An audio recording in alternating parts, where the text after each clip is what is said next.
أجب يا حبيب القلب دعوة شيق شكا. ما و شما مکلف هستیم، هر مسلمان حتی هر انسان که فقط از الله و رسولش اطاعت کنه، دیگه کس نه. بعد از رسولش هر کسی که مخالف پیامبر گپ میزنه، اگر که صحابی باشد، تابعی باشد، ائمه مجتهدین باشد، علما باشد، مفتیا باشد، گپش قبول نمیشه. حتی امرا باشد، امیر المؤمنین باشد با تقوا مثل عمر، خلاف حکم الله و رسول امر کرد، مخالفتش واجب است، نباید اطاعت کنی.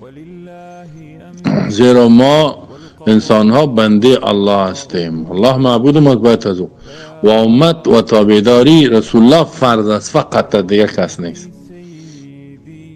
دیگه کسا امیر است، عالم است، مفتی است، زمانی گپش قبول میشه که حکم الله و رسول برات بگوید، نظر شخصی نه، خواهشاتش نه. اگر خواهشاتش گفت باید مخالفت کنی. اینال تو چطور میتونی که فرق کنی در بین خواهش یک عالم یا یک مفتی یا یک امیرت یا یک رهبر یا یک قماندان؟ چطور میتونی فرق کنی که این خواهش است یا حکم الله و رسول؟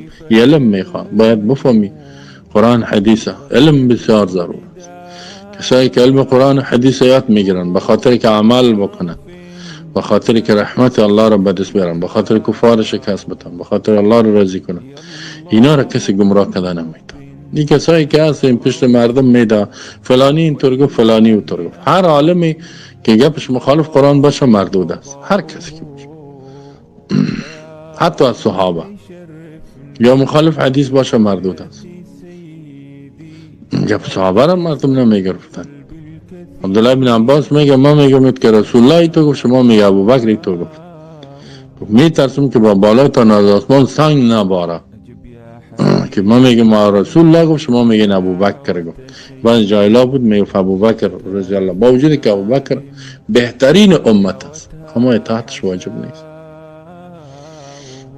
ما جوابگوی در روز قیامت از اطاعت الله و رسول هستیم، ما از هیچ کس دیگه نیستیم. بعضی بنام ملا و عالم جاهل بدبخت عقیده شرکی داره، میگه در روز قیامت در پیش به ابو حنیفه چی جواب میگی؟ امام ابو حنیفه از تو پرسان میکند مذهب ما تابعداری کردی نکردی، چی جواب میگی؟ فکر کن، یه عقیده کفری شرکی است. هیچ کسی دیگه در روز قیامت همه مخلوقات الله پرسان نمیکنه از او، فقط از الله اطاعت کردین، از رسولش. اینی است. هر پیامبر که آمدن میگفتن انی عبدالله و اطیعون، عبادت الله را کنین و اطاعت مرا بکنین، اطاعت الله و اطاعت پیامبر بس. و قرآن هم الله میگه که سورة اعراف اتبعوا ما انزل الیکم من ربکم ولا تتبعوا من دونی اولیاء قلیلا ما تذکرون. تابعداری کنین از تمام آنچه که به شما نازل شده مسلمانان از جانب ربتان. ما انزل چی است؟ قرآن است، حدیث است، وحی است، دیگه چیز نیست. ولا تتبعوا من دونی، تابعداری نکنین بغیر از ما انزل اولیاء، دیگه دوستا و فلانی و فلانی فلانی. بعد از الله می قلیلا ما تذکرون، کم انسان است که گپ میفهمند. ما و شما مکلف هستیم به اطاعت الله و رسولش. جایی که حدیث صحیح بود باید به او عمل کنیم. اگر که بسیار علما دیگه گپ گفته باشن یا خلاف حدیث گپ زده باشن یا از قیاس یا از عقل خدا گفته باشن، عقل دیگه مردود است. و همین خاطر جهمیا گپایشان باطل از گپ عقل میگه. اشعریا، ماتوریدیا، روافض و همین قسم معتزلی ها یا کلش از عقل خود گپ زده. در صفات الله، در اسماء الله، در احکام الله. فقهایی که خلاف قرآن سنت گپ زدن کلش گپش مردود است. هر کس گپش رد میشه. اگر صحیح بود قبول میشه، نبود نه.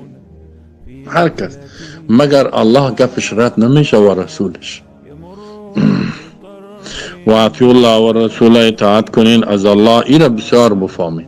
هر عمل که میکنین ببینین الله چی میگه، رسولش چی میگه. نگو فلانی چی میگه، حالا میگه فلانیا چی میگه، فلانیا. اطاعت کنین از الله و رسول. گپ علما که است او تاییدات است، یعنی که فلانی عالم اینا به میآیت عمل کرده، اینی فهم کرده. اطاعت کنین از حکم الله، قانون الله و رسول پیامبرش، لعلکم ترحمون، تا این که به بالای شما رحم شود، یعنی با امید از که رحم شود.